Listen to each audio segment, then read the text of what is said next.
আপনি সাধারণ আর শক্তিশালী জনগণের উপর জুলুম করতে করতে এত কমফোর্টেবল হয়ে গিয়েছেন যে একটা স্বাধীন দেশের ছাত্ররা যখন একটা শান্তিপূর্ণ আন্দোলন শুরু করেছিল সরকারি চাকরির কোটা ব্যবস্থা পুনরায় চালুর পরিকল্পনার বিরুদ্ধে, তখন আপনার মুখে যা আসলো সেটাই বলে দিলেন।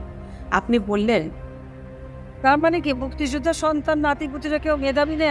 যত রাজাকারের বাচ্চারাও নাতিপুতি হলো মেধাবী, তাই না? নিজের ভিতরে চাপার মনস্টারটা ভুলে আপনি জনগণের সামনে এনে ফেলেছেন। এখন নিশ্চয়ই বুঝছেন যে ভুল করেছেন, তাই তো বলছেন। কি অপরাধটা কি করেছি?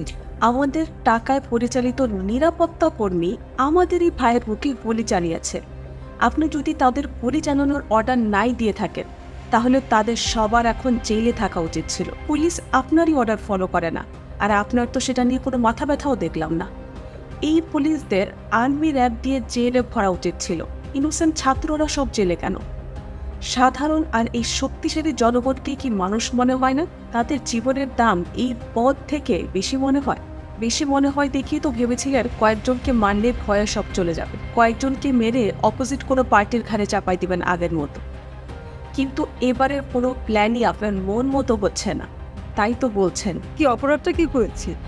ছাত্রলীগ, এই ছাত্রলীগ প্রতিষ্ঠিত হয়েছিল ছাত্রদের দাবি এবং অধিকার রক্ষার জন্য, কিন্তু আপনার নেতৃত্বে থেকে তারা এক একজন ভয়ঙ্কর গুন্ডা হয়ে গিয়েছে।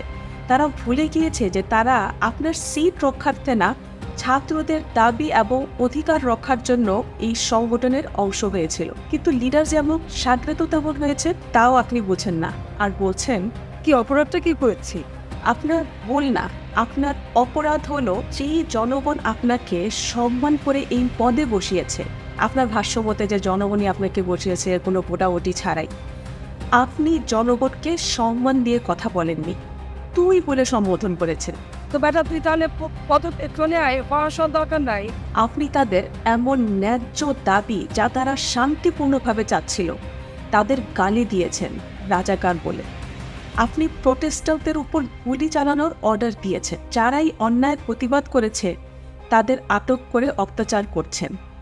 ফ্রিডম অফ স্পিচ কেড়ে নিয়েছেন। জানেন, রক্ষকই যখন ভক্ষক হয়ে যায় তখন এটা বলে। তোমার বিদ্যুৎ কেন্দ্র বন্ধ করে দিই, পানি দেওয়া বন্ধ করে দিই, সার বন্ধ করে দিই, সব বন্ধ করে বসে রাখি, আমার রিজার্ভ যোগ ভালো থাকবে।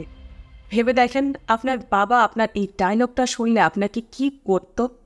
আর যদি আপনি এই সাধারণ আর শক্তিশালী জনগণের একজন হতেন আর সরকার এই ডায়লগ মারত, আপনি কি ভয় পেয়ে যেতেন? এটা তো গুন্ডাদের ভাষা। কেন নিজের ভান্ডার নিজেই ফাঁস করে দিচ্ছেন? বাইরের দেশের নিউজগুলো উঠায় দেখেন আপনাকে নিয়ে কত সুনাম হচ্ছে। আপনি হাজারো মা বাবার বুক খালি করেছেন তাদের সন্তান হারা করে। শুধু তাই না, একটা ব্রিটিশ সংবাদ মাধ্যম বলেছে আপনি ক্রোকোডাইল টিয়ার্সের কান্না দেখিয়েছেন। ওই যে আমরা বলি না মাগুর মাছের কান্না, যখন কেউ নকল কান্না করে, সেটা করেছেন। রেল স্টেশনের ক্ষতি দেখতে গিয়ে আপনি সেই ক্রোকোডাইল টিয়ার্স ফেলেছেন, যেখানে 200+ রেজিস্টার্ড করা যে এতজন ছাত্র মারা গিয়েছে আপনার নির্দেশনায়। এগুলো আমি বলছি না, ব্রিটিশ সংবাদ মাধ্যম বলছে। তাদেরকেও আটক করেন এমন ঘোর সত্যি কথাটা বলার জন্য? ও, সেটা তো পারবেন না। এই ব্রিটিশ সংবাদ মাধ্যম আরও বলেছে ছাত্ররা তাদের মেধার ভিত্তিতে চাকরি চেয়েছে, আর সরকার যা হচ্ছেন আপনি তাদেরকে থামাতে বল প্রয়োগ এবং কারফিউ জারি করেছে, যা পরিস্থিতি আরও খারাপ করেছে। এগুলো আমি বা দেশবাসী বলছি না, আপনার দুর্ভাগ্যবশত আপনার সব কালা চিঠা পুরা দুনিয়ার সামনে এসে পড়েছে, আর আমাদের দেশের 99% মানুষের সামনে তো এসেছি। এই জন্য আপনার কোনো ছলনা এখন আর কাজে আসবে না। ইজ্জত তো আর নাই, সময় থাকতেই নেমে যান। 1000-এর উপর ছাত্র বাচ্চা সব মানুষের জীবন নিয়েছে। মনে রাখবেন, এই দেশের একটা মানুষের জীবনও আপনার থেকে এক বিন্দু কম দামি না। মরার পর আপনাকে সোনা দিয়ে বাঁধায় রাখা হবে না, আপনাকেও সে মাটির নিচেই পুঁতে রাখা হবে। আশা করি উত্তর পেয়েছেন আপনার এই প্রশ্নের।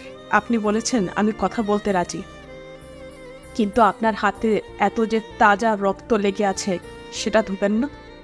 যদি আরও প্রশ্ন থাকে মনে, তাহলে সাবস্ক্রাইব করে নেক্সট ভিডিওতে আরও প্রুফ আর তথ্য নিয়ে আসবো আপনার ইনোসেন্ট সব প্রশ্নের উত্তর নিয়ে। কি অপরাধটা কি করেছি?